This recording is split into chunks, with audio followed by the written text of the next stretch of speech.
That was much better. You're such a little wimp. Don't even try it. don't even fucking try to skirt that. Try to skirt blame back onto me for wimpy claps. You know you're the wimpy clap. You know they taught me how to clap. Like when I was in choir, I learned how to clap. What? Like I know multiple. This sounds so fucking stupid. Well, this is the intro. Too bad. I know multiple techniques of clapping and what cupping does for your clap and doesn't and stuff like that. Yet every single time we start this podcast, You just don't. I underperform. You don't cup. I prefer a smack of a clap rather than the cup of a clap. That's fair. That's me. But you run a risk. That's when true. you do that. It's not going to be so in your face. It's much more thumpy when you you cusp it, but when you smack it, it makes more that that that really good. Do you want to know my opinion on clapping? Sure. Anything that you clap for, the perfect amount of claps is 15 cupped claps, just fingers to palm. Okay. Anything that you clap for. Next time you clap for something, do 15. If other people around you are still going, that's up to you. But 15 is a good amount. That's a fine amount. It's an especially good amount. Forrest, do you like drinking water? Famously, I love drinking water. That's beautiful. Ask anybody I work with. They go, Forrest, he's always drinking normal flat water. Yeah. That's true. Whereas with me, they say, George, he needs to get back on that horse. Yeah. He needs to get back on the bowl of drinking water. Yeah. Well, good news because this episode we've set up a little challenge. Yeah. We have a really fun challenge set up. And basically every 10 minutes we're gonna take a little tiny 1.5 ounces of water. Yep, of water. Yeah, and I think no time like the present, George. Yep. I'm Give me one of these. Yep. Dink it and sink it. Lovely water. Really? God. Welcome back to the Obligatory Podcast.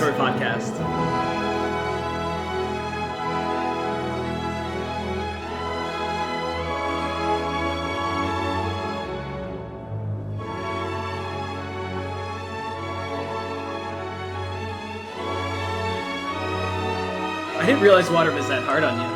Yeah. Oh, I mean, we've talked about it plenty on the podcast. Yeah. About just how averse I am to drinking water. Well, George, let me ask you. Okay. What are your water drinking preferences? Ooh, Forrest. Now that is a really genius question. It's inspired. That only geniuses will ask. Mm-hmm.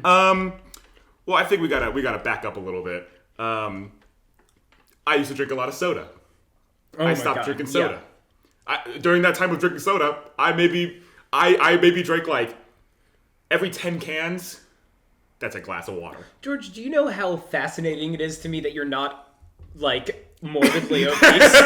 Has anybody said that to your face before? Oh yeah. Okay. It's crazy that you're not morbidly obese, right? No, I think it's crazy. If I ate and drank like you did, I would be morbidly obese. Yeah, and I don't work out.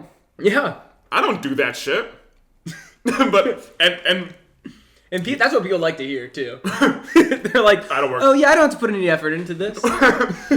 I'm a lean bean machine. My dad's nickname for me as a kid was, "What up, stick?" Stick. Well, in my food superhero universe, my sister was the lanky lima bean. I do remember that. I do remember that from 4 weeks ago when you came down here and talked about super potato. Yeah.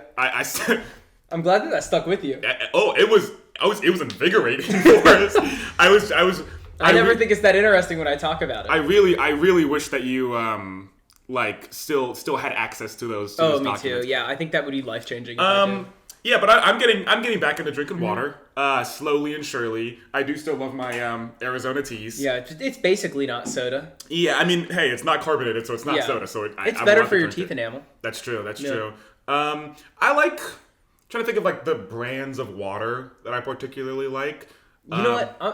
I've said this for a long time, and I'll keep saying it. Tap is king. Tap is king. Tap is king. I drink tap, and I'm proud. People who don't drink tap, they're classist.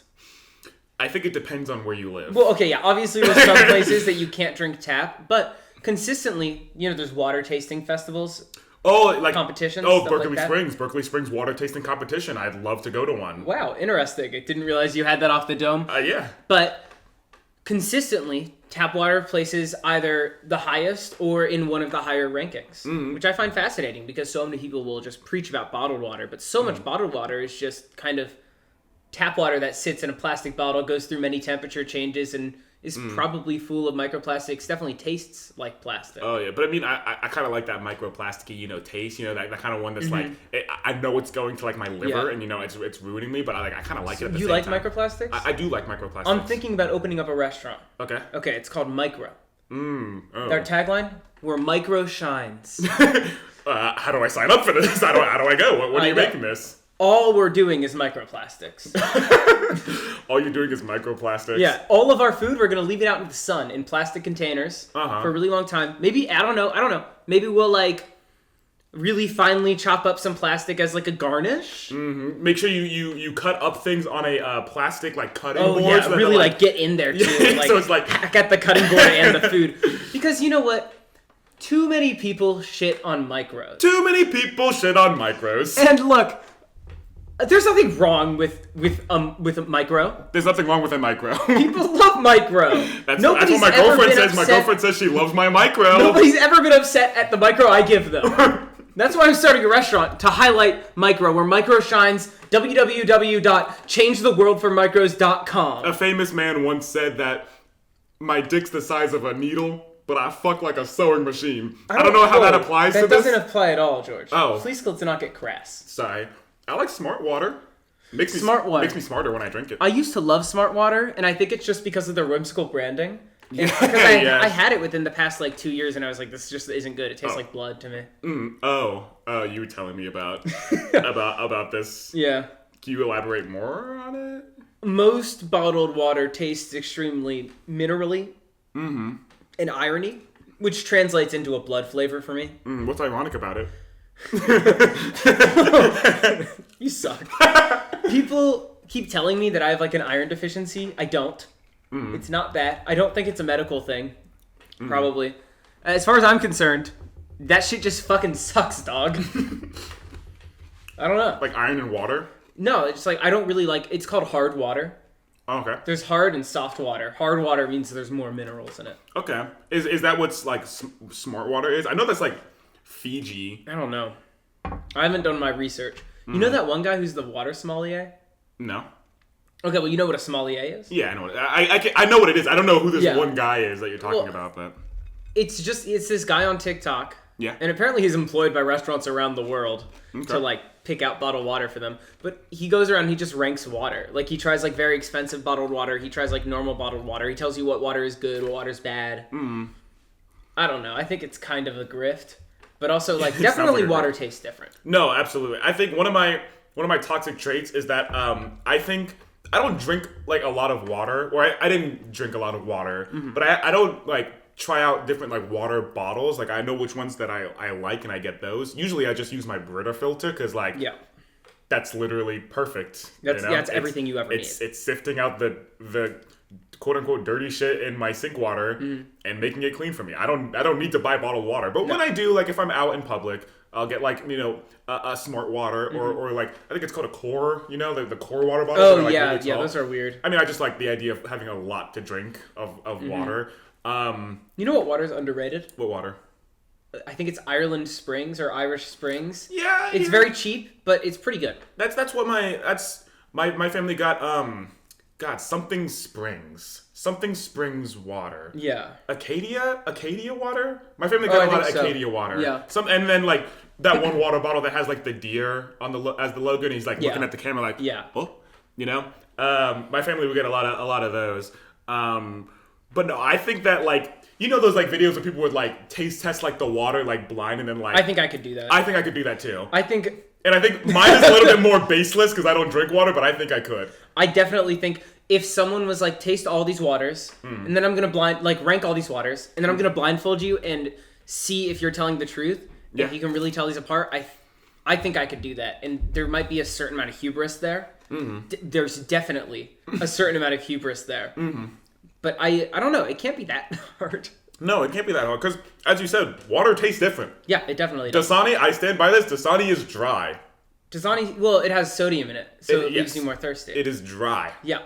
I do not. I hate Dasani water. Yeah. I hate Dasani water. So you would say that water isn't wet? No, that water... Do you think water is wet? I don't want to get into it. Okay, well, how do you drink your water, But the Forrest? answer's no. Thank God we're not getting into this. Thank God we're not getting into this. The way that I drink my water, Yeah. you can call anybody at my work. They'll all tell you. Now, you can call me, because I know what he's going to say, and I know this. I drink what I call hotel lobby water. Yep. This means that I take... At my restaurant, we have a very fancy like water filtration system that has sparkling water like as a tab. Mm-hmm. So I fill up a quart container full of sparkling water. I put a cucumber, a lemon, like a lemon slice, a lime slice, and like a few slices of cucumber in there. Mm-hmm. And it is fucking delicious. Mm-hmm. It tastes like Sprite. Oh. Yeah, that does sound pretty good. Because, okay, obviously lemon lime. Yeah, love it. And then there's a very nice, slightly floral sweetness. Mm-hmm. It's not overpowering. Mm-hmm. Obviously, it doesn't taste like Sprite. Like, it tastes similar to Sprite if it didn't have 40 grams of sugar. Mm-hmm. A certain amount of like floral sweetness that I really enjoy that comes through from the cucumbers. Yeah. No, I mean, that does sound good. Even though I love soda, mm-hmm. I've never really been a fan of sparkling water. Like, something about it, it's so distracting. So here's the thing. Mm-hmm. From what I understand, yeah, I know a lot of soda people. Yeah. I don't consider myself a soda person. Okay. I'm a sparkling water person. Soda people come into sparkling water, and they're like, ugh. And they do that because it's not flavorful enough for them. Because they drink it and they're expecting like soda. I'm talking about flavored sparkling water here. Yeah. They expect like soda in your face, but it's about enjoying the subtleties. Mm. It's not about soda in your face. Mm. It's about enjoying a subtle flavor of sparkling water. Mm. People don't get that. People don't get that. Hey, I don't get that. No, you don't. There's nothing wrong with that. George does miss. That's what I'm saying. George don't miss. While you're spilling all this quote-unquote water all over my carpet, man. It's all over my leg, actually. You know how much... Oh, all of your leg? Okay, yeah, that's fine. So that's all chill. So yeah, you're going to be smelling like water. I'll be smelling like water all day tomorrow. Luckily, I have nothing going on. All right. Cheers for this. To another round of hydration, George. Yep. But I'm glad that you brought up your family. Mm. Because people talk about all these water preferences. And I think a lot of that comes from how you grow up. Yeah. You know? But it's imperative we talk about family. Okay. We're in November. Yeah. My personal favorite holiday's coming up. Oh, yeah. We were talking about this earlier. That's Thanksgiving. Thanks-taking. I understand, obviously, the inherent bad of Thanksgiving. Yeah. I'm not going to get into it. It's not to be that guy, but that's not... Why not, white man? That's not what Thanksgiving's about these days.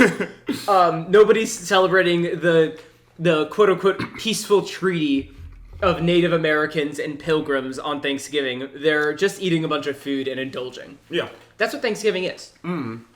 I think Thanksgiving is a day of ultimate indulgence in every way. Mm. In an ideal world. Like, a lot of people don't like Thanksgiving because they don't particularly enjoy their family.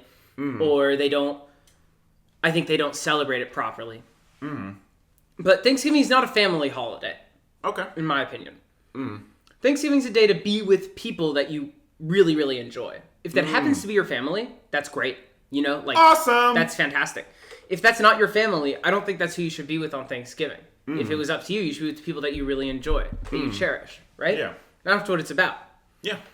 And that's part of ultimate indulgence, right? Is like indulging in the people around you that you really enjoy. Mm.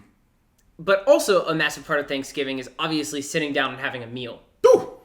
Good food and good drink, George. And good drink, singular. No, I mean... My feelings on Thanksgiving have always been complicated. You know, I love being around my family. You know, they're kind of the goats. But I was never personally able to shake off, you know, like the history of it, the dry turkey of it. Yeah. You know what I mean? But I think after a while, I was able to repurpose Thanksgiving into something that I personally am able to find more pleasure in, I guess. And I like to host every year a little Friendsgiving event where I invite my closest friends at the time to just like share with. That's really what it's about. It's that's what I'm talking about. Yeah, right? exactly. That's to your point exactly. For a while, I was missing the point of Thanksgiving. I thought Thanksgiving was about swindling a group of natives and eating food that like I don't really fuck with that much. Sure. But now it's just an event to just share with people that I'm close with, and that's like translated over to regular Thanksgiving. I remember the first Friendsgiving. Talking with my dear sweet baby boy Caleb Wade, and like trying to like figure out like where do we have it, because my house wasn't big. My plan was to bring to house 13 people, including myself, 13 people for a sleepover. If it was going to be a sleepover, if they wanted, it was going to be a sleepover. And what I really wanted was all of the Thanksgiving food like lined up on a table, and then I wanted to recreate the Last Supper, like the famous painting, like with all 13 of us, because that's how many people are in the Last Supper. Yeah. And Caleb Wade, the goat that he is, was dog sitting a house at the time.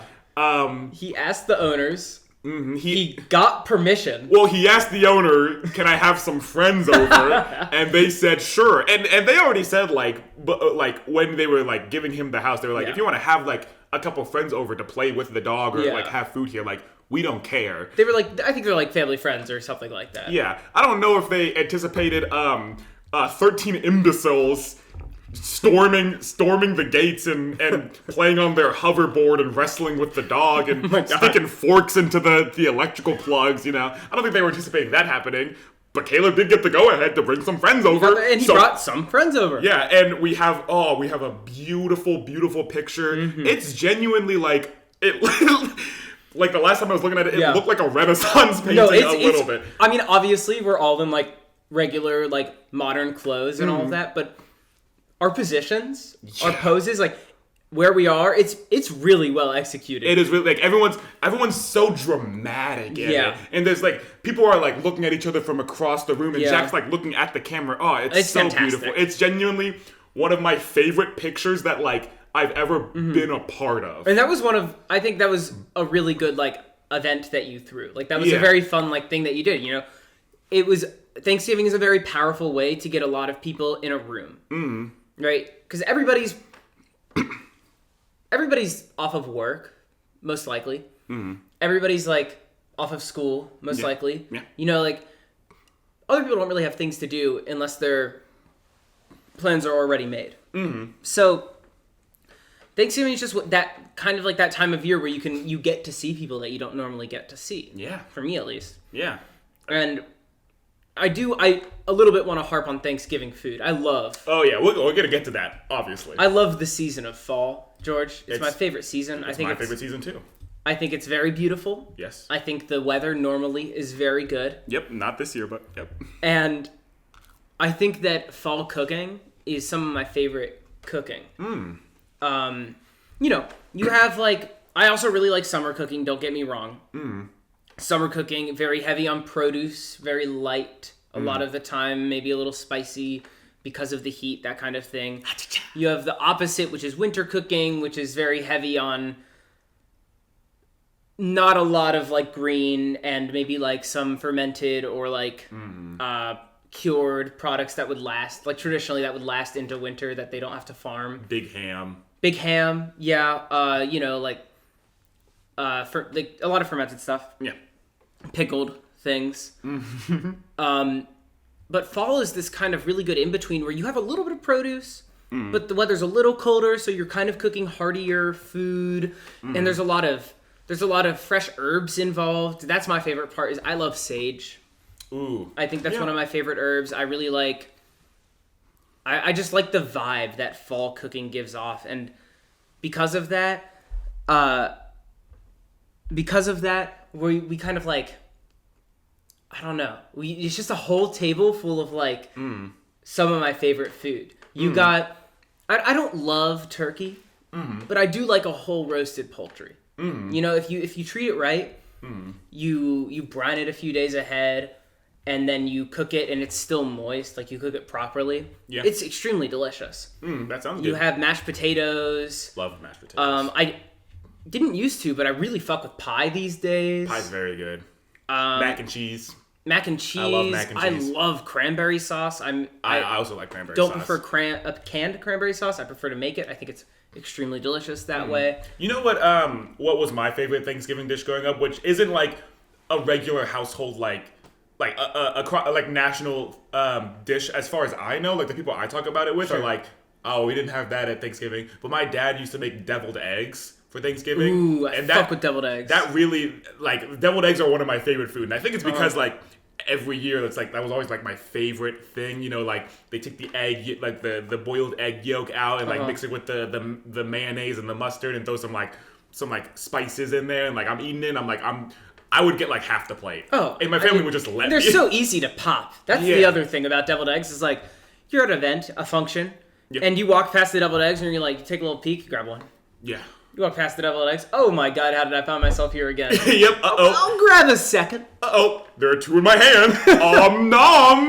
Next thing you know, you got a crowd around you. You're throwing them in the air, catching them in your mouth. It's like Benihana's up in this shit. Yeah, your mom's tossing them from the side. You got your cousins, your brothers, sisters, whatever. They call you the egg master. Yeah, you're like getting like really large. You're like starting to look like an egg too. Yeah, that's what I really love about That's what I love about Thanksgiving. The hard shell that forms on the outside, leading to a soft, beautiful inside, George. Oh yeah. Yeah, I love Thanksgiving.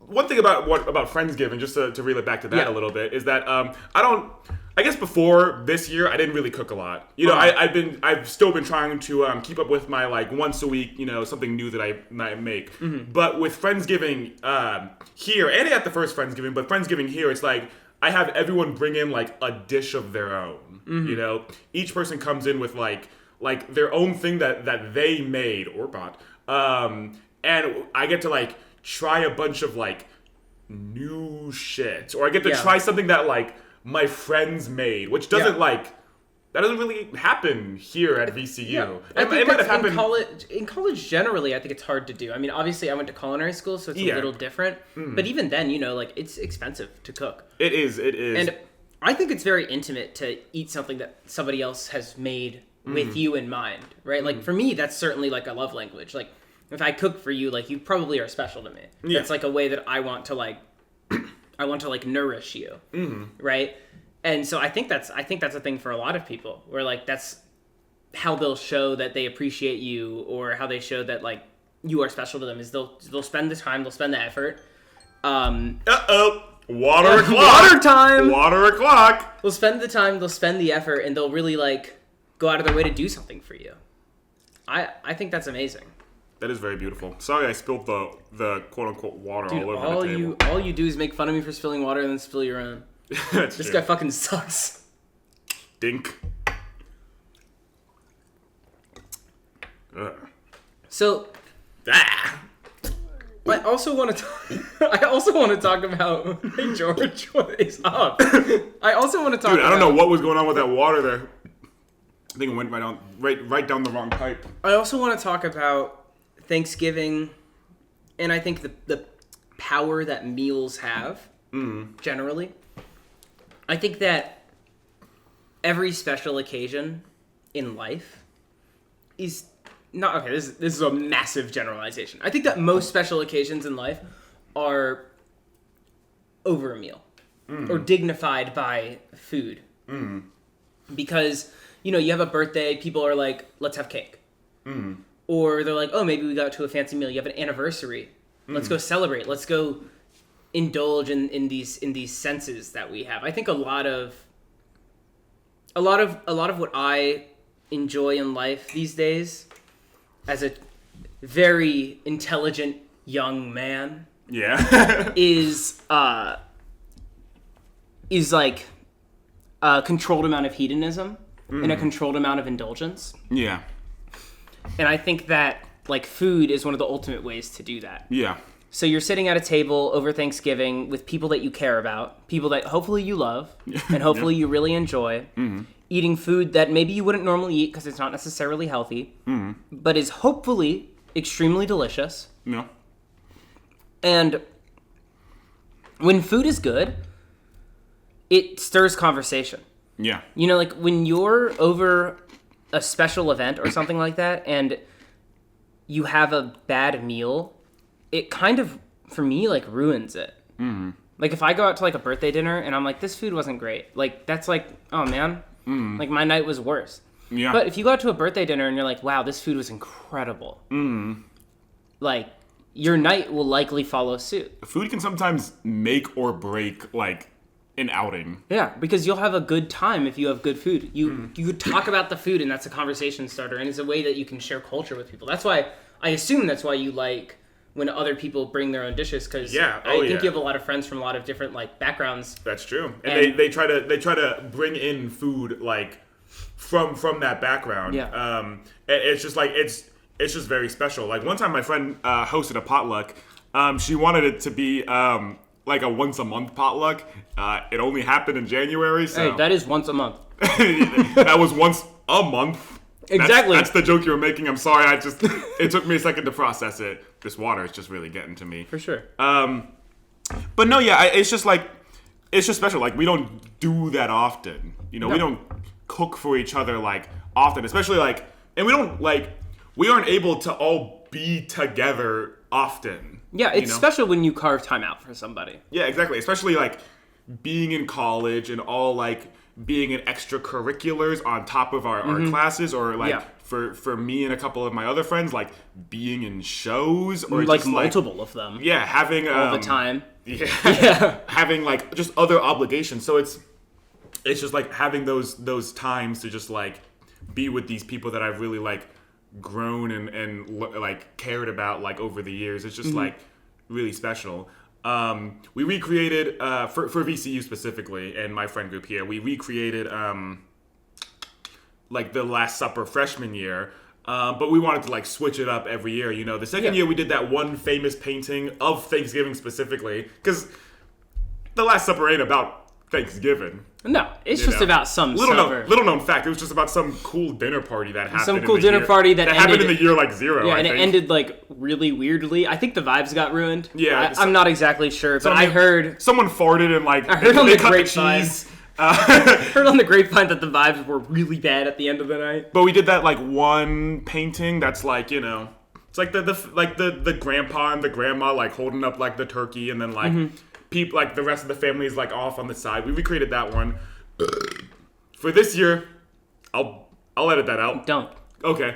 For this year specifically, I struggled for a while of figuring out like what to do, because there aren't a lot of like what to recreate this year, because the recreation that's George Friendsgiving tradition. That is what George does. George recreates. I recreate. I am. Nobody steals IP like George Sullivan steals IP. Exactly. But then I got the genius idea. For the past 2 years, I've really wanted to host like a Teen Beach movie watch party and have people like come in half dressed up as bikers and half dressed up as surfers. So I'm thinking, what if I combine the two ideas for us, and we have people come in half as bikers, half as surfers. Thank you. Half as bikers, half as surfers, and we're all eating this wonderful meal, and then we watch Teen Beach movie afterwards, killing two birds. Whoa! With one stone. Dude, that's good. Thanks. And then you could take a picture of all of you, ensemble cast. Yeah. Bikers versus surfers. Yeah, and like maybe I'm punching someone. And maybe you're beating the shit out of one of your friends. Yeah, and then one of your friends is like a loser in the corner who's like crying. Yeah, he could be. And then maybe someone else pulls like a knife. Yeah, yeah, that would be really good. Yeah, I've been thinking about pulling knives on people lately. You attended the first. I did. You're one of the only people from the original. You're actually the only person from the original. People call me special. Friendsgiving to appear in another Friendsgiving episode, which is hey, it's an honor, Forrest. I feel honored. I would love for you to attend the next one. I'm deeply honored whenever you invite me to your VCU shit. Yeah, it means a lot. Yeah, and you remember when we watched Freebird, which was a movie about Thanksgiving. Oh, yeah. There aren't enough movies or really anything about Thanksgiving, even though it's such a widely celebrated holiday in America. Yeah, and Canada when they celebrate it in the wrong month. But, yeah, I think Thanksgiving is, for me, the reason I love it as I've said about 5 times, is because you have good food and good people. Yeah. And it's, I think, really beautiful in that way. There's no other holiday, unless maybe Passover. Shout out my Jews. Yep. I think that... Whoa. You want to see what I could do? Yeah.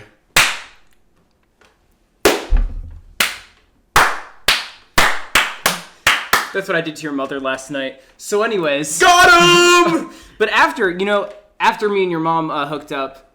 No, she watches this. Yeah. I'm sorry. Mom. That doesn't happen. That obviously doesn't happen. You apologize to my mom right now. Tina, I'm sorry. All right. Did the timer go off? Yeah. After me and your mom watched a lovely orchestra together and applauded for a long time, we hydrated. That's good. It is important to stay hydrated. It's very important these days to stay hydrated. So, as I was saying, I think that Thanksgiving is just such a beautiful holiday. My second favorite holiday is Passover. Most people don't really know what that is. I'm going to be real with you, Forrest. Okay. I don't really know what happens at that time. That's okay. I know it exists. Passover is the Jewish holiday. Man, I hope I get this right. I'm a really bad Jew. I celebrate, just some of the important holidays. Passover is the holiday that celebrates the Exodus from Egypt. So, long time ago, in Egypt, Jews were slaves. The Pharaoh was, not chill about it. There was something that happened with a baby in a river. Moses parted the Red Sea. We got the fuck out of there. Yeah. You know what we did? While we were on the Exodus, we were walking, and we didn't have time to leaven our bread.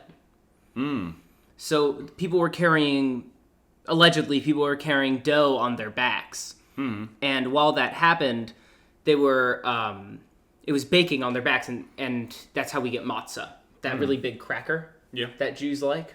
And nobody else seems to like them, but Jews, we love them. I don't think I've ever had one. I can bring you some. Thank you. Bubby gives us 5 pounds of matzah every single time we visit her. 5 pounds? Dead ass, probably 25 pounds of matzah in my house. Anyways. Okay. But the way that you celebrate Passover is by having a large ceremonial meal in which you have a long kind of questioning period where you're why, at least for my super reform Jewish Passover, which is probably not how it looks like for a lot of conservative or Orthodox Jews. You have a lot of why is it enough that we stopped Jewish slavery, but there's still nuclear war in the world? Why is it enough that there's a climate crisis? Why is it enough that this and this and this? It's about, for me, Passover is really about striving to put good into the world. I don't think that's really what it's about biblically. This is my interpretation of it. Okay. It's striving to put good into the world and end suffering around the world, and also to remember, as Jews, our history of suffering, and to be thankful that we are in the world that we're in. It's the least anti-Semitic time in history. Yeah. Every moment that we move forward. Yeah. Whatever. But I like it a lot because there's a big meal. I love it because there's a big meal, and it's where you have things like matzo ball soup.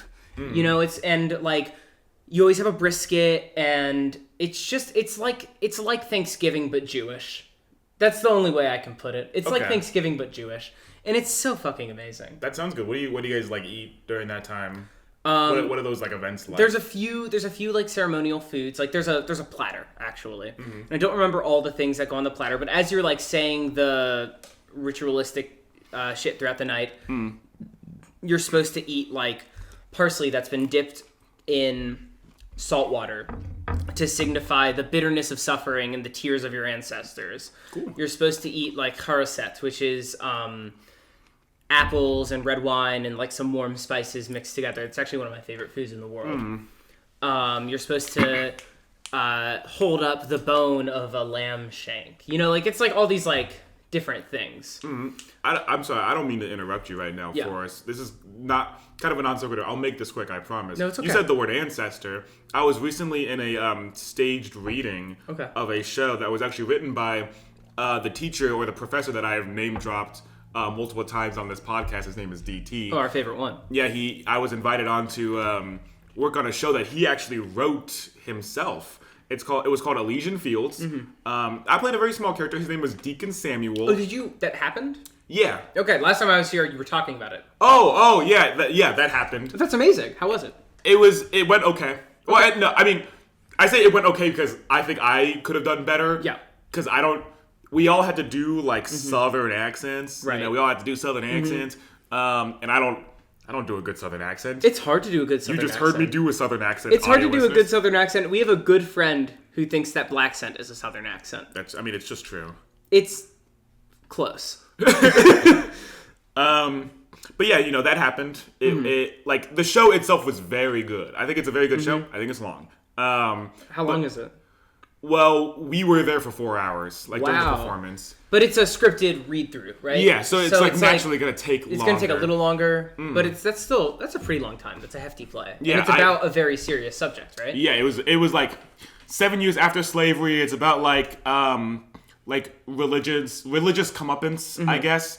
And like priests like using religion as power, if that makes sense, like during that time to like control land. But yeah, that happened. Yeah. I played Deacon Samuel. He had all the zingers. I really wanted to play Deacon George, but that role was taken. I can't believe they didn't give you George. You deserve to be George. Every day you walk around and you're George. That's true. But these motherfuckers, they think that your name's Deacon. I'm gonna stab a person! Thank you, Forrest. Thank you, Forrest. I can't stand them. That's what I'm saying. DT. Anyway. I bet that guy's name is Deacon. Deacon T? Deacon Testosterone. That's his name. Deacon Teakin? Deacon Teakin, yeah. Anyway, you were saying about Passover. I don't know what I was saying about Passover. I just really like it because to me it's very similar to Thanksgiving in that way. What we eat, it's very Jewish to eat like brisket, not like smoked, but like kind of like slow cooked in like an oven or like braised in like liquid. Yeah. Ends up being very like tender and flavorful. A lot of Jewish food comes from kosher food, which means that you're not going to have like shellfish. You're not going to have like dairy and meat on the same table and like that kind of thing. We always get flourless chocolate cake. I don't know why, but my bubby always gets like this like flourless, dairyless chocolate cake. I know why the dairyless. That makes sense. Why? Kosher laws. Oh, okay. Why is it kosher? Is there like reasons behind what is kosher and what isn't? Yes, it's in the Old Testament. It's in the it's in there. Okay. It says specifically like what is kosher and what is not. Just like in the Quran, it says exactly what is halal and what is not. And dairy and meat cannot be the same. Like actually, it's very interesting. Kosher kitchens have like two separate like walk-in refrigerators, where most kitchens would only have one walk-in refrigerator. They have a dairy one and a meat one. Because it's not even if a little bit of like meat juice drips into like your milk supply, like it's not chill at all. Interesting. I didn't know that. Yeah. So, I don't keep kosher. My mother does not keep kosher. I don't believe my bubby keeps kosher at all. However, I didn't grow up drinking like milk with my dinner ever. That was like not even an option because Well, I've never done that either. But it's very normal in America to drink milk with your meals. But, like, my mom didn't grow up doing that. My bubby didn't grow up doing that because that would break fucking some kosher law that someone in our family line did at one point. You know what I mean? Yeah. I find that kind of thing very fascinating. That is very interesting. I'm thinking. I remember there was this one tradition. I'm not too hip on like what goes on in like my extended family, all things considered. But there are a couple of traditions in my family that I like distinctly remember being like, that is a tradition. You know what I mean? Like that is that is a thing that has been going on for a long while. And it's like there's no reason for this thing to be the thing that we do. However, when I pick up a knife, no matter how professional I am at cooking, my bubby will go, careful, it's sharp. Because it's tradition for a Jewish mother to worry. I'm half Greek.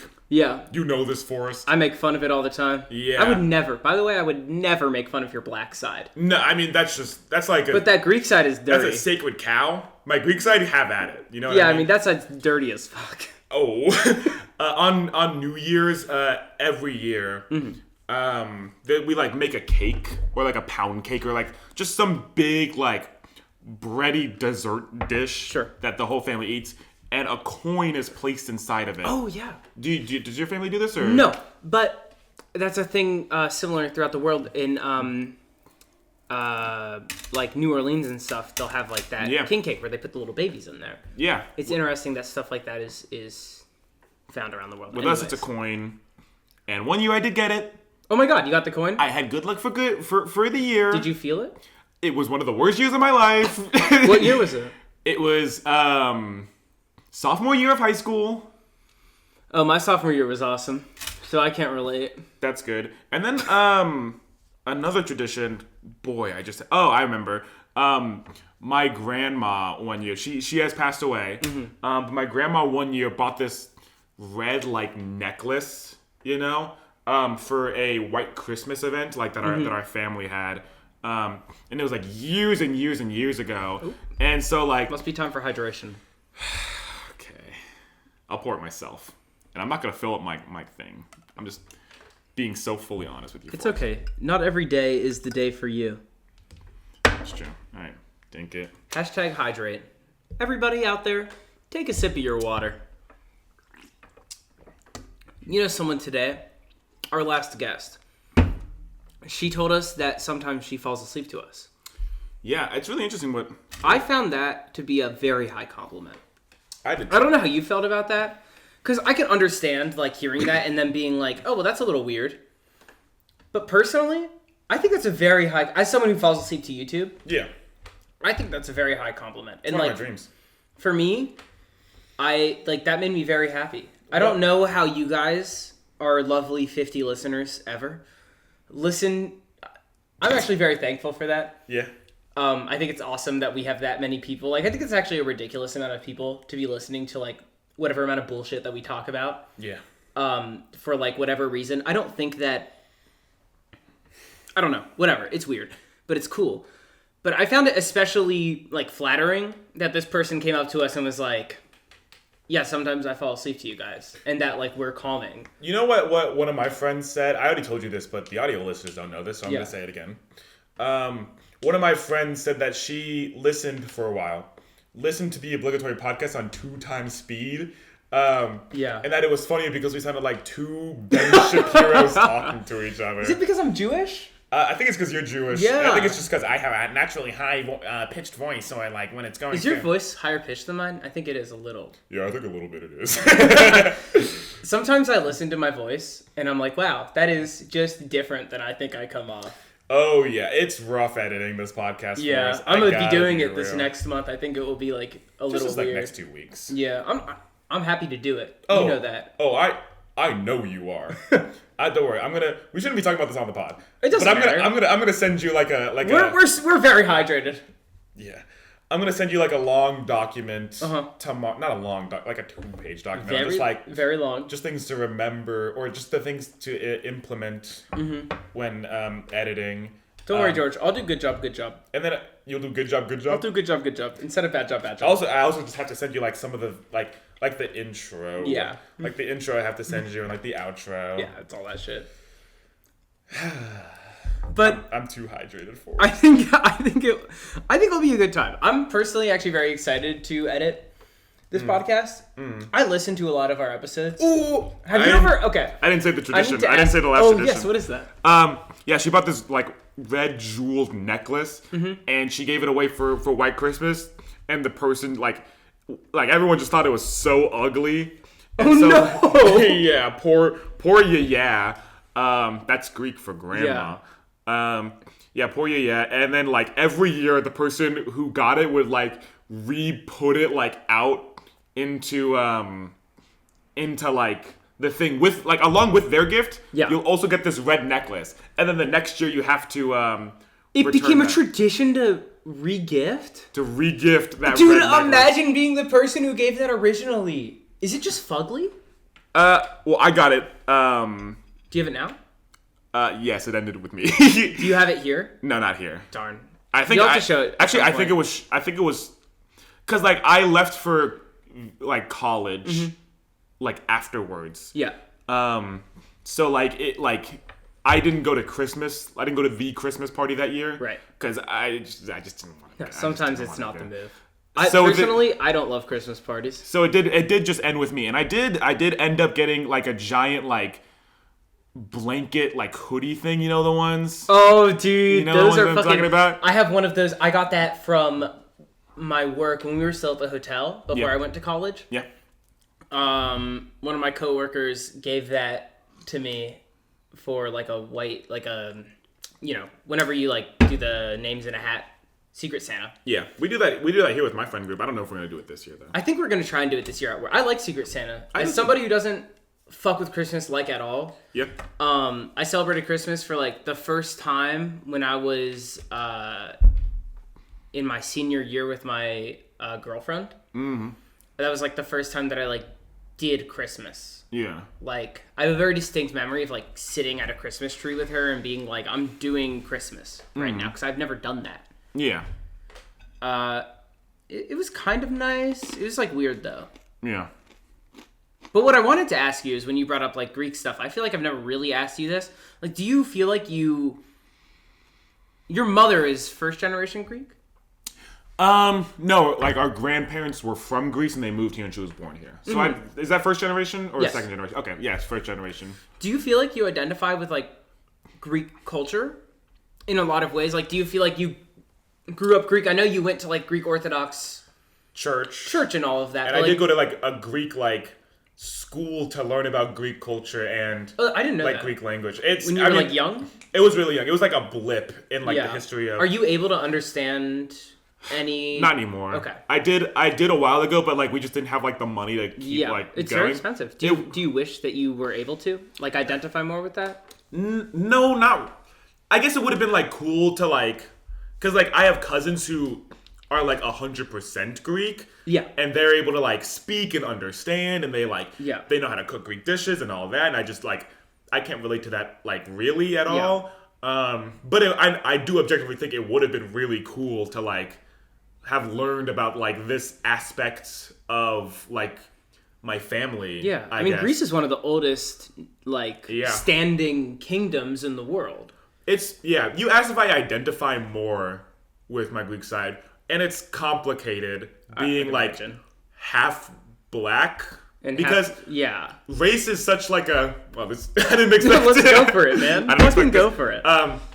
Race like identifying other people's race. We talked about this a lot in my Africana Studies class. Yeah. Like how people look at race over time is like really weird, especially like mixed race. Yeah, dude, people. because race is just so fucking fake. Because it's a social construct. Because like for a while, like race or like what you were was like where you are, like where you lived. Absolutely. A black person and a white person from Britain, that's just a British person. A white person and a black person from Scotland was just a Scottish person. Yeah. But nowadays, it's the color of your skin specifically that differentiates you, not the place where you are currently. Mm-hmm. So it's like weird because like people don't look at me like a half black, half white person. They look at me as a black person. Yes. Like if there's a noticeable amount of minority in somebody in America specifically. Yeah. Actually, not in America specifically, in the white world specifically. Yeah. These days, you will be looked at as the minority. You don't get like the half like privileged side will never be what you experience. And it's actually really interesting in that Africana Studies class. We learned about how like in the 1600s in Britain, the race of a mixed race child was like determined by the race of the father. So if you were a white father sleeping with a black woman, that was a white baby, and it gets the white privilege. In America, it's actually quite the opposite. During like slavery time, people would just straight up like breed with their slaves. Yeah, because it was like they wanted to make more. They wanted to make more slaves. Hashtag save that money. If you had a black mother, you were a black person. Yeah. It's like weird. Like nowadays that I'm just like viewed as a white person, but like. I don't know anyone on my dad's side. Like, my dad is very secluded from his family, so I spent pretty much my entire, like, life surrounded by my Greek side, living in the house that my mom grew up, where my grandparents are super Greek. Yeah, like if you go into your basement, you've been in my house. There's a lot that signifies that you're from a Greek family, which is I think like very valuable in a lot of ways. Like when I was growing up, my parents had to make a choice whether they sent me to like public school or whether they sent me to like Jewish private school, right? And my mom ultimately was like, I don't want to force religion on this kid. Yeah. And my parents themselves are not religious. My dad's like neo-pagan and my mom's Jewish by culture, and I'm Jewish by culture. I'm not like faithful in the slightest. Yeah. And I find it very interesting that like because of that, when I was like 11 or something, I realized like I knew people who were having bar mitzvahs, and I was like going to the JCC all the time, and I was having a Jewish identity, but I was also having like a little bit of a Jewish identity crisis because I was like, well, I'm not having a bar mitzvah, I'm not going through these things, and you know, I think Judaism specifically is very interesting because it's a religion and also it's an ethnicity because of the amount of like strife that Jewish people have gone through throughout history. And so like I don't identify at all with the Jewish religion apart from some of my mannerisms and like the way that I speak. Like when I listen to people, I generally like when I have a conversation with somebody, I interrupt more than the average person, but that's not because you want to get it like... That's because that's how I listen. Like, there's actually been studies into it that the Jewish American literally like interrupts way more. That my dad used to get super annoyed when we were like at the dinner table. Yeah. And me, my mom, and my sister would continually interrupt him. Yeah. And he'd be like, fine, I just want to talk. Yeah. But it's like, no, dude, like, this is just how we know to listen. Like, this is, like, I'm going to say, I'm sure you've noticed that I do this. You say something to me, and then I say it back to you in my own words to make sure that I'm understanding what you're saying. Yeah. Yeah. And there's nothing, obviously there's nothing wrong with that. No, I don't think there's anything, like... Yeah, I don't know. But so, like, that's just when you're saying that, like, you went to, like, Greek school for a little bit, but then you didn't, and then you're, like, you kind of identify with your Greek side, but, like, you kind of don't, like... I don't emphasize with the black thing. I simply cannot. I understand. And, you know, obviously, I come from a point of, like, my minority situation is, like, not visible. Yeah. Right? And this is... I think about this a lot, but whatever. My minority side is like not visible, so I will never be discriminated against unless I decide to show off what I am. Whereas like people who are like colored don't have that option. Yeah. And that will always be visible. So I can empathize with that, but I can definitely empathize with like the feeling there's like a half of you that you're like, well, I could have learned more about that. I mean, I think where I'm at right now is that I don't really... It's weird. I don't know. I don't really want, like... I don't want people to see, like, me and think, like, descriptors, if you know what I mean. No, like, I don't think anybody wants people to see them and then think about their, like, physical descriptors. But I think for me, it's like, I don't know. I'm just George. You are just George. I'm not... And you're so great at being George, I'm not by the Greek way. People keep saying. I'm not Greek/black. Let me pour that myself. I got you. Yes. That's what I want. You're not Greek/black. I'm not Greek/black. I'm not like a man. I'm not straight. I don't know. It's I'm not tall. I'm just George. Judge me based on George, on the contents of my characters, the swagger that I carry, you know? I empathize with that feeling. I've actually, for the past month, hydrate people. For the past month, this is something that's been like in my head a lot. It's something I think about is like the way that I think there's a certain amount of like inherent things that people will just kind of like look at you and see. Yes. And there's nothing you can do about that. Unfortunate. And I think people like you and I have put like people who for whatever reason have put all of their eggs into the basket of like I think both of us are moving away from this now.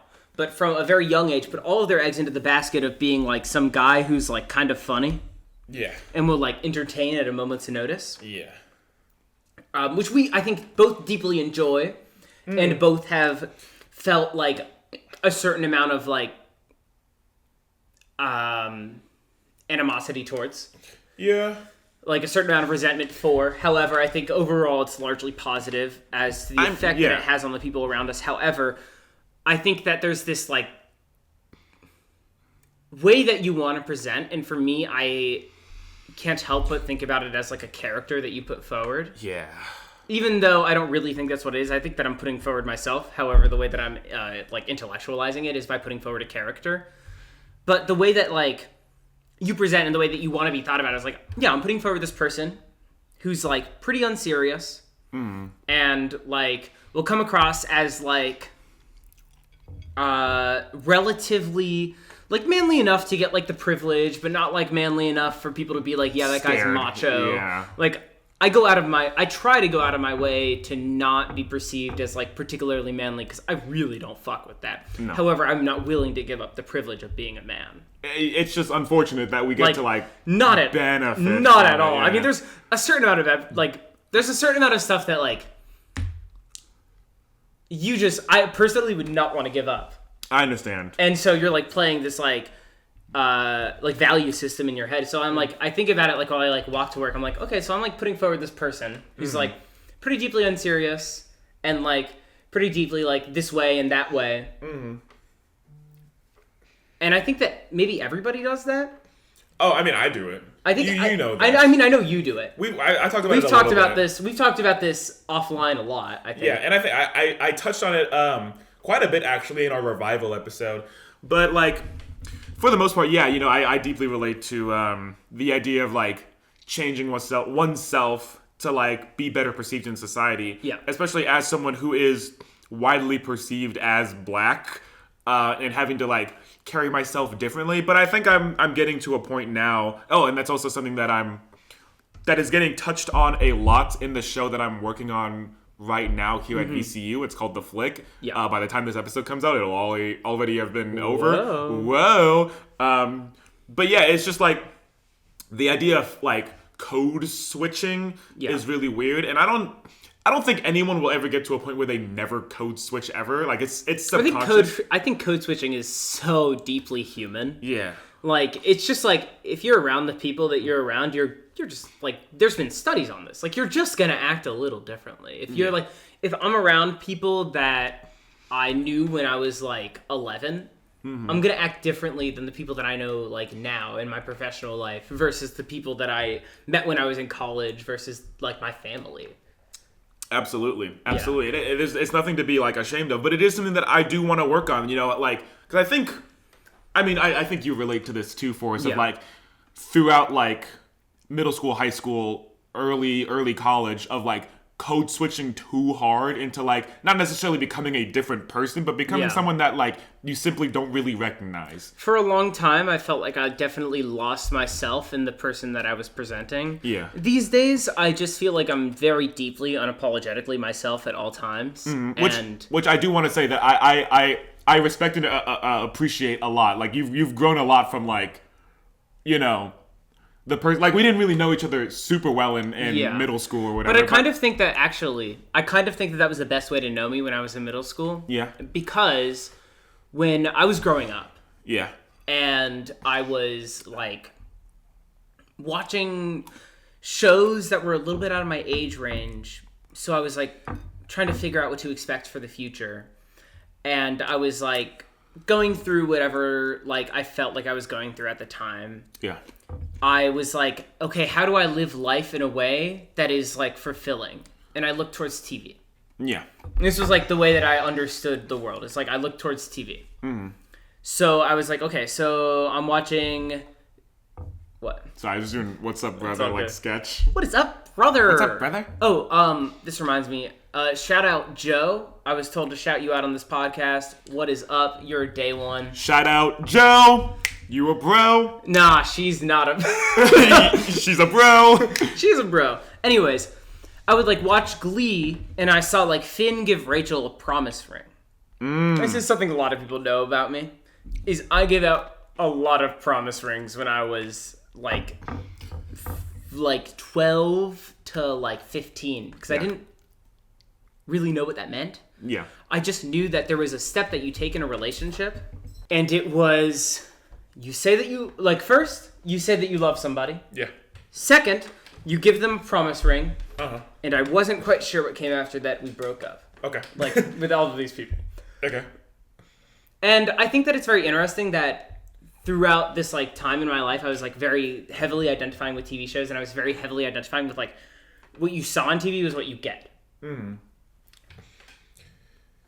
I don't know. I feel like you did a similar thing for a long time. I mean, I think what I did was I worried a lot about like not being like liked, you know, like not having a place to like not being in a space where I feel liked. So I would like look to the characters that I really liked on TV and would try to like take aspects from them and adopt them into my personality, if that makes sense. That makes sense. I mean, not really like take things from them. I would exemplify things about myself. Because that's like the thing. I've been like thinking a lot about like what does it mean to be yourself? Right. You know?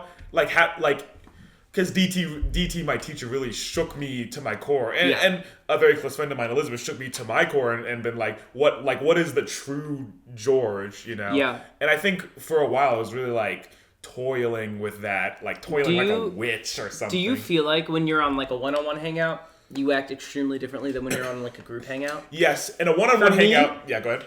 I act like so different in a one-on-one hangout.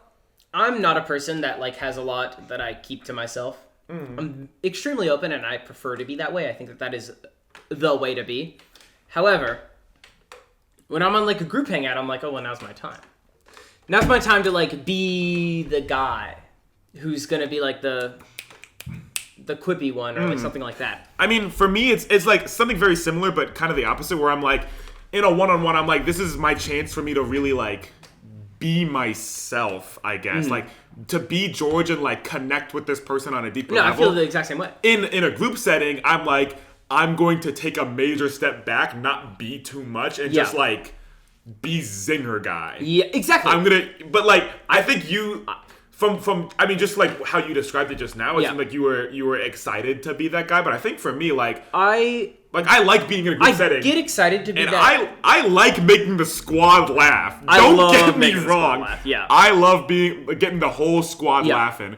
But it's like, I get a little bit like nervous about like, I don't know, just holding myself back a lot, you know?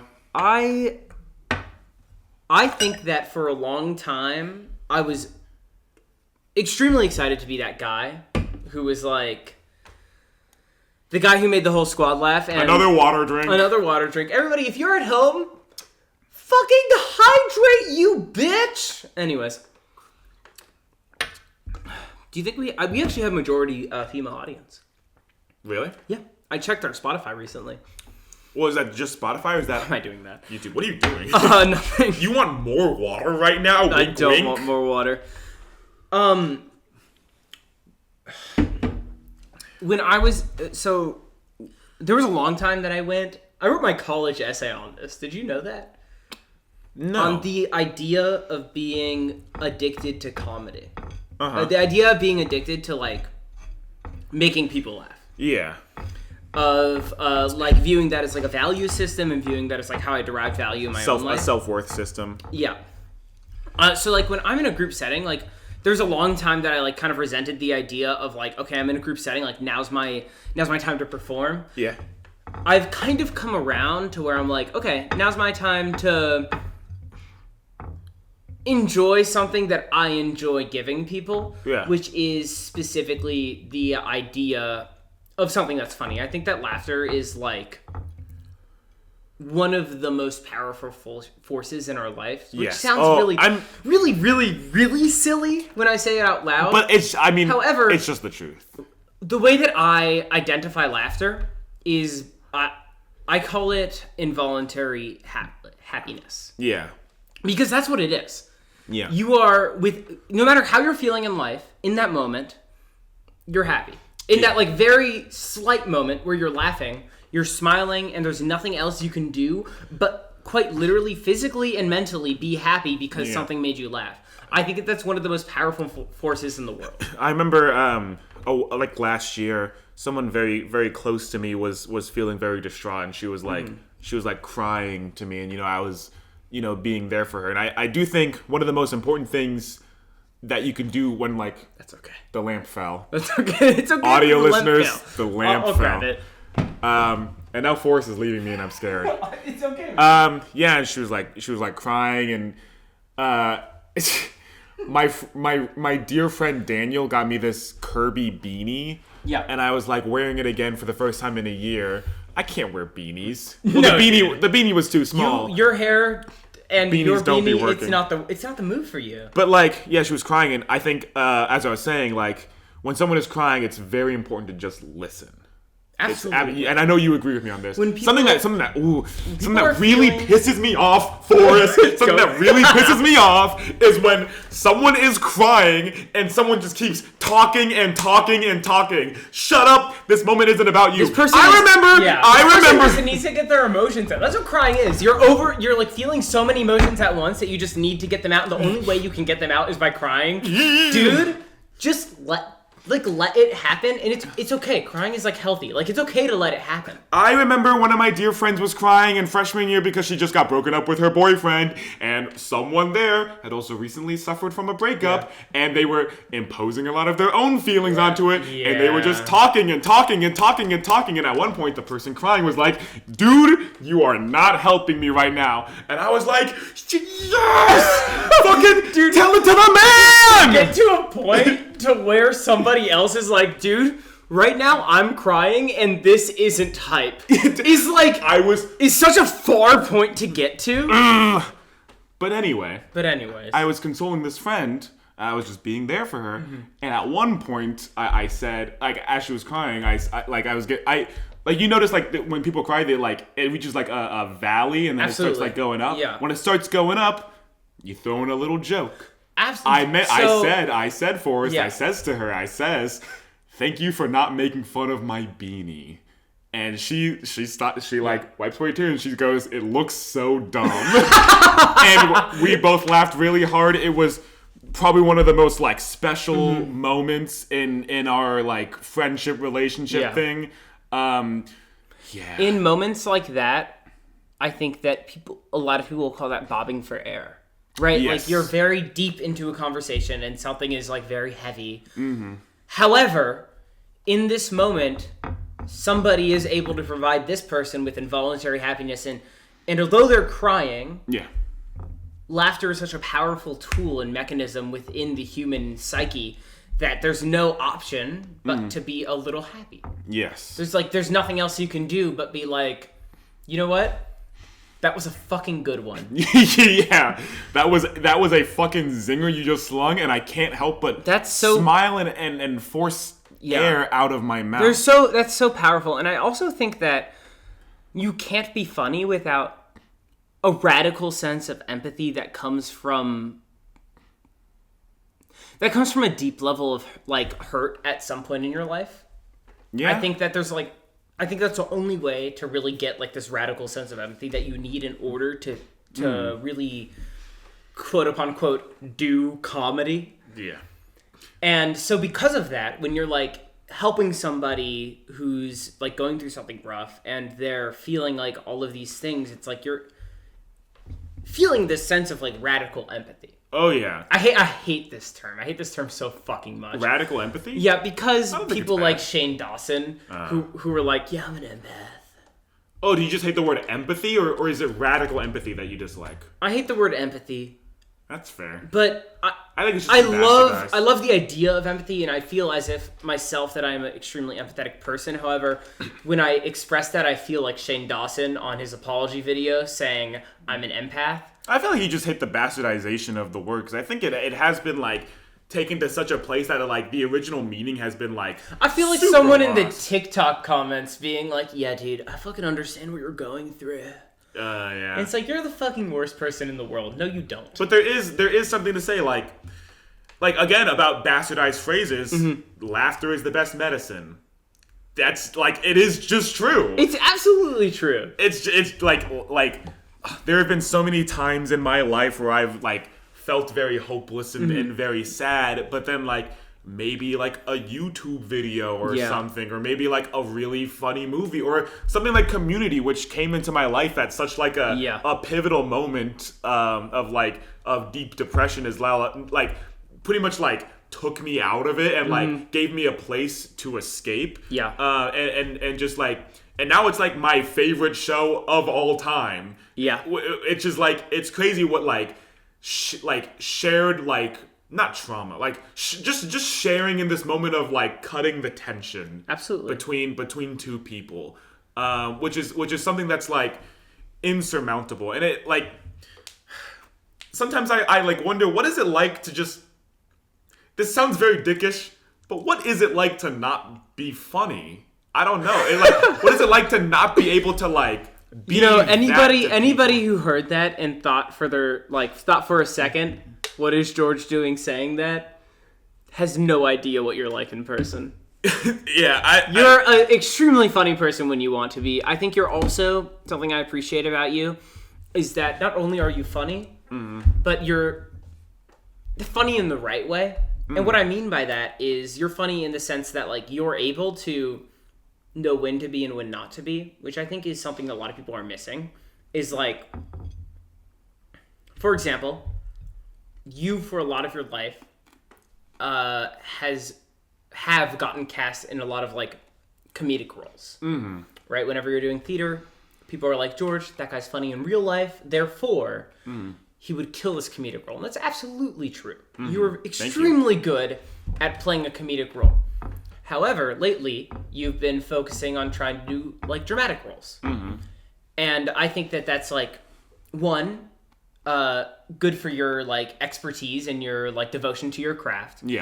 And two, good for you as a person because you're really good at empathy and you're really good at listening. Earlier we had somebody on a week ago for you people. For you guys. We had somebody on who said that the difference between us was that George listens and that Forrest is a yapper. Whatever.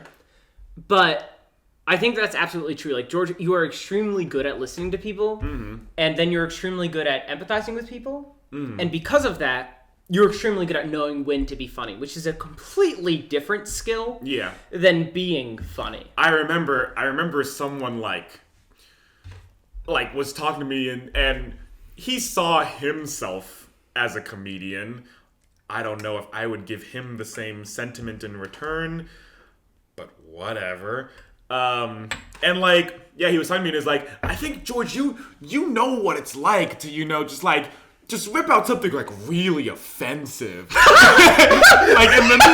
in the middle of, and I'll bleep this name out. It was that guy's famously evil. That guy just sucks. He sucks so hard. Fucking famously evil, dude. Oh my god. Oh my god. It's just like no. Like, you know what it's like to say something deeply offensive. I hope. Oh my. Shout out to George in 2015. No, I actually don't think this is the last one. Last shot. Yo, people out there, shot of water. Stay hydrated. I hope whoever's watching this has noticed that you've been drinking your iced tea and I'm a fucking champ. Yeah, you're drinking more water on top of your water. That's fucking baller, Forrest. Yeah. Yeah, I hope that I think you're a fantastic listener, Forrest. I hope you didn't hear that and think like that you were not a good listener, because you are a fantastic listener. I think the way that I listen is just different than other people sometimes. Yeah, which, I mean, the question was, what's the difference between us? And I think I listen by like staying quiet and like I really like try to really internalize, because it is hard for me to remember things sometimes. But I think you listen by showing that you were actively paying attention and repeating things back and adding on top of that. The way that I try to listen to people, and I think the way that I often execute listening to people, is by showing them by showing them a similar, like, an amount of empathy that I have for them. Yeah. And by expressing to them, like, okay, so this is the situation that you've been in. Is like, the way that I try to listen to people is like, they tell me something and then I'm like, okay, so it's like this. And they're like, yes. Yeah, and I think some people... Which is different. I think some people dislike when, like, they tell them like a story of what they've been through, and then someone adds on like a similar story. Mm-hmm. I think they're valid for feeling that, but that's I revel in like when I share something and I know that someone else feels the same way, which is why this episode has been very cathartic for me. You know, we're drinking a lot of water. We're drinking a lot of water wink, every 10 minutes. Wink, wink. So I have a weird like winking thing. Dude, something's up with your eye. Do you have a tick? Maybe. I think I might have a tick inside of my eyeball. Yeah. Ugh. That's why this episode has been very cathartic for me, because I don't have a lot of people that I can like. There's a lot of people that I can relate to in like a very special ways, but like in this specific way, like you're the only person that like I feel like can really get me. I think that the reason that you and I got close, and I think you and I, at least from my point of view, from my end, not from my point of view, but from my end, you and I should have been friends a lot earlier. Yeah. Like, than we were. Like, I actually have a very specific memory, and I'll bleep these names. Okay. A very specific memory of you and I in middle school in the Into the Woods production. Mm. When you were dating. And rough name. I know. And you were in the bathroom. Ooh. In the stall. Oh. Do you remember this? Oh, I was going to share this story on a different episode, but please go ahead. I don't remember it that well. I just remember that you were in the bathroom in the stall talking about how you were insecure in your relationship generally. Mm. And I was like on the other side of the bathroom, like barely in the entrance, and like talking to you about how this is like something that you're going through, and like trying to relate to you as somebody who at the time was in a relationship that was perceived as very successful, even though it wasn't necessarily. And as somebody who's at that moment, I actually had a lot of I had three relationships, including that one. One relationship that ended extremely horribly. Yeah. One relationship that ended in a way that I was okay with, and one relationship that was going on and was not exactly the best for me. Mm-hmm. And talking to you and being like, I completely understand where this guy's coming from, and I hope that the words I'm saying to this guy makes it through to his brain into being like, yes, I understand, and like, yes, these things are like real. Yeah. For the record, I'm okay giving a little bit of context. I had not had my first kiss at that point. I was very afraid to have my first kiss. Mm-hmm. I'm realizing more now that I just didn't want to kiss her. You just weren't about it. I just wasn't about it. And I think there was a lot of like societal pressure on or just a lot of pressure from outside sources being like, well, you have to do this. You have to want to do this. And I just didn't want to do it. And you made me, and she was like, why aren't you doing this? And you made me feel very okay for like not being ready to, which is not something that's very common with, I guess, boys at that time, you know, especially teenage boys. But also, I've never really specifically identified with that shit, so. No, but like the way you were like sharing your own like personal opinions on it, it made me feel like very comfortable and very safe in that space to be like I'll know when I'm ready. Yeah. You know, which I deeply, deeply appreciate, because I didn't really get that from anyone else. No, because people like bleep. We're kissing her backstage. Yep. And I think that you and I became close in our senior year of high school and became aware of each other as people that we would be good friends with in 7th grade. Mm-hmm. I believe that. I don't know if you believe that. I believe it. Personally, I believe that. And I actually believe that it's a shame, although I'm very glad for our friendship now, and I consider you, even though, like, when I was in college and when your freshman year, like, I don't think we were really, or your sophomore year, I guess, I don't think we were really talking that much. No. Like, we weren't.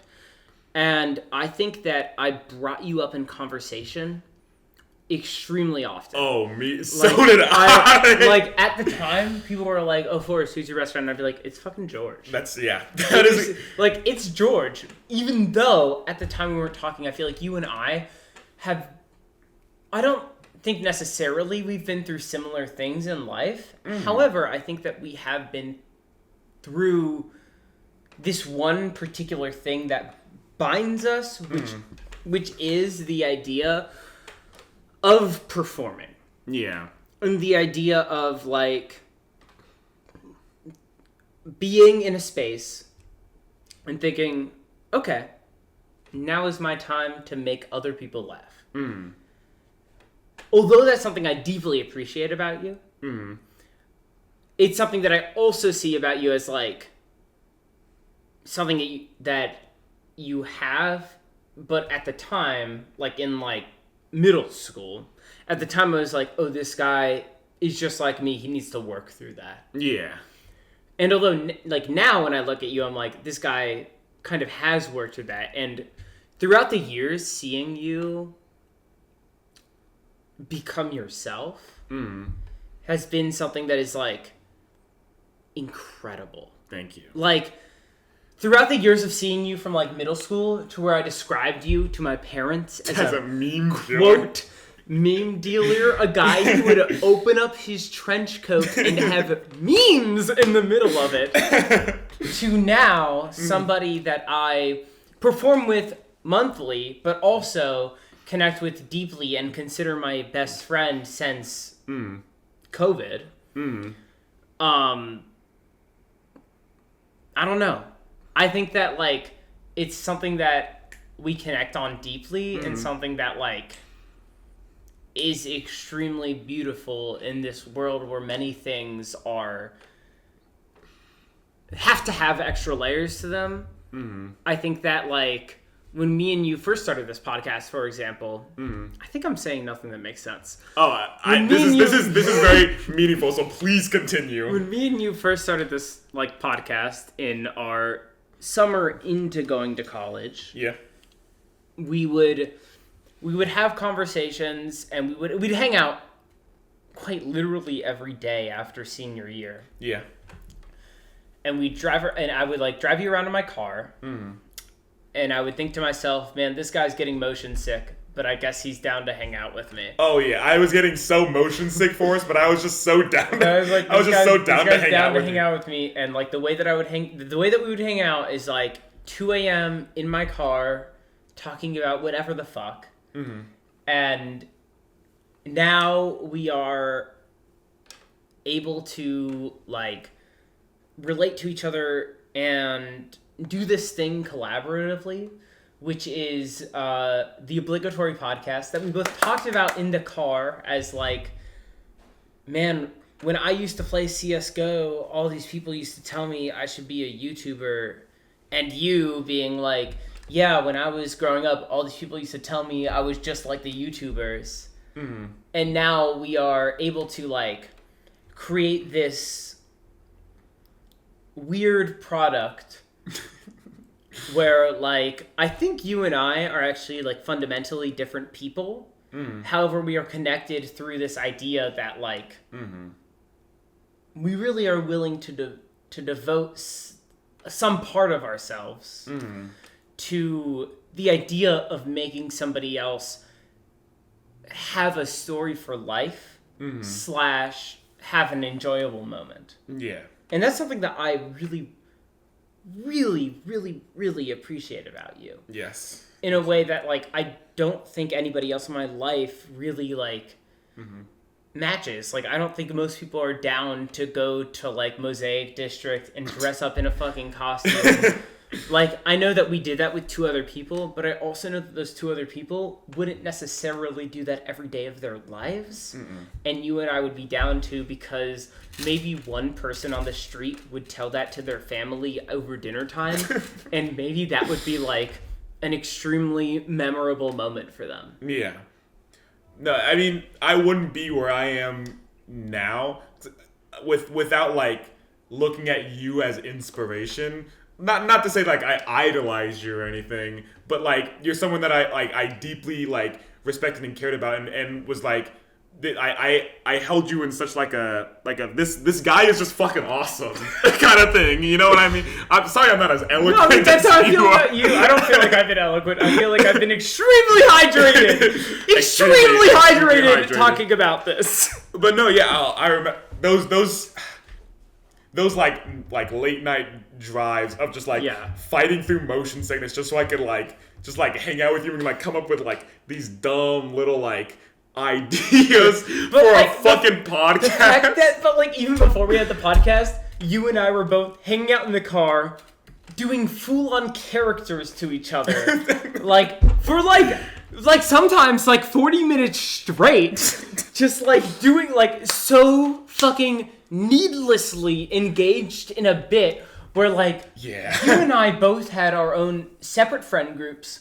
Yeah. Our own separate things going on in life. I think you and I are, again, a little fundamentally different. However, connected over this one thing that connects us so strongly that it's okay. Yeah. You know, like, a lot of people that I hang out with, I find people who are fundamentally different than me extremely interesting, but not necessarily my best friend. But I think that, like, from the first time that we hung out, or, like, the first time that I, like, acknowledged you as, like, a person who was funny, you know, in middle school, do you remember in middle school when somebody made a tier list of class clowns? I don't know if you remember this. I do not remember this. Somebody made a tier list of class clowns and put me above you. Okay. I think that's fair at the time. And I found that to be one of the most rewarding moments in my life. Because I had an extremely large amount of respect for you as somebody who was comedic. As somebody who would, like, make other people laugh. I was like, George is the fucking guy. This is like the guy to make people laugh. And I also remember every year both of us being like, oh, not in classes again. You know, if you and I were in classes, it would be a fucking deadly duo. I stand by that. I stand by that. It would have been. And I also remember when I was, like, working at the hotel and you were at VCU, and I was like, man, I wish I was talking to that George guy more. No, I would also, like, as you were saying, I didn't mean to interrupt. No, but as you were saying earlier about, like, bringing me up at college, like, that was, like, I was doing the same thing with you, you know, like, I'd be like, yeah, there was this one time that me and Forrest, you know, we did this together. People would be like, oh, that's pretty awesome, dude. But they would say that, and I was like, you have no idea how awesome it was! You have no idea, you were not there. Yeah. I think all of this to say, I kind of knew that this episode would get to this point. Yeah, we were doing the super hydrated episode.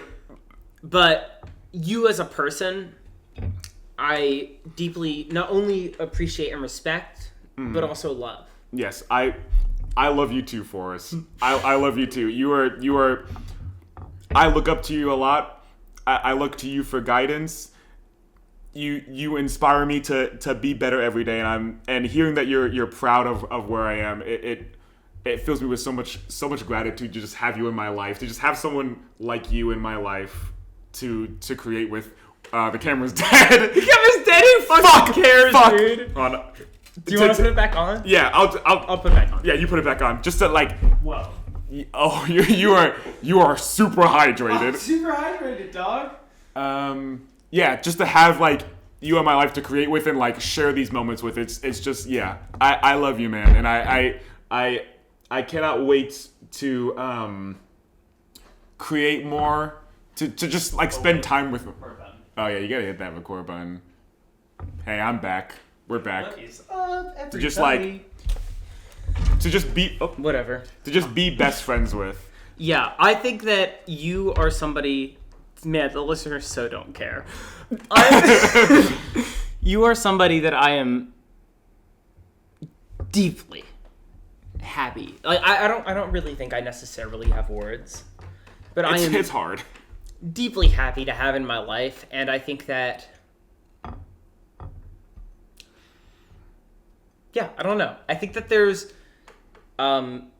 nobody that I've met so far that could be the same type of relationship that you are to me. Yes, absolutely. Which is to say, like... The sentiment is shared. Yeah, which is to say, like, specifically, like, as somebody who is my partner in podcasts, my partner in engaging in stupid bullshit, my, like, partner in driving in the car at 2 a.m. Doing impressions of presidents and who they would main in Smash Brothers. Like, the weird amount of similarities that had to be drawn in order for us to be the way that we are to each other is so deeply beautiful to me. And, like, I go through my life as this, like, total, like, hippie presence who's, like, down for hedonism and, like, down for indulgence and, like, down to be totally engulfed in the human experience. And I don't know. I think it's, like, kind of hype. I think it's pretty hype too. Yeah. With that being said, I think we should probably end this episode. Yeah. Put on screen, whoever's editing this episode, how many little drinks of water that we had. Yeah, dude. A lot of water. What's up with this? You want it? Or no. Okay. Cool. I don't know. I can't believe we didn't talk about my Hawk Tua spit on that thing shot glass. Nobody else in the world have I felt. You know when? Okay. Completely unrelated. Okay. Not completely unrelated. Actually, extremely related. I come down here last month and I'm making Hawk Tua jokes out the wazoo. And by the way, in my personal life and my professional life, have never done that. I come back here again and I'm like thinking on my drive down, like, am I going to make Hawk Tua jokes again? Like, probably not. And I do. Because I don't think there's somebody I feel so comedically comfortable around as you, and I'm, like, down to make a Hawk Tua joke because I'm like, this guy will fucking get it. I will get it. I think you came down, you made a Hawk Tua joke, and I went, hey, Forrest, guess what I bought? A shot glass that says Hawk Tua, spit on that thing from Spirit Halloween. And I thought that was so hype. And there's a lot of people who are probably watching this that I deeply appreciate in my life. Yes. Not to say that you're not important to me. You're deeply important to me. Of course. My 50 viewers. Yes, this is 50 viewers. This is just me and Forrest's moment that you guys It's just are me and getting Forrest's to share moment with. that you're experiencing. Yeah. So thank you so much for watching the Obligatory Podcast. I don't know why this feels like we're ending the podcast. We're right not now. ending the podcast. We are not Chuck the Sandwich. We are not ending the podcast. By the way, we killed those motherfuckers. We did. That other two-person podcast, they are nothing to us. I'm Jay Slatt. This guy's Ted Nivison. You know I watched Ted Nivison when he was a CSGO YouTuber? Anyways. Thank you so much for watching today's water drinking podcast. We drank water. We are extremely hydrated. We've never been so hydrated in our lives. That's why we're so uppity right now. And look, leave a comment if you want to. If you don't, that's okay. If you watch this podcast, we deeply appreciate you as a human being on this world. And we'll see you again. Goodbye. Bye-bye.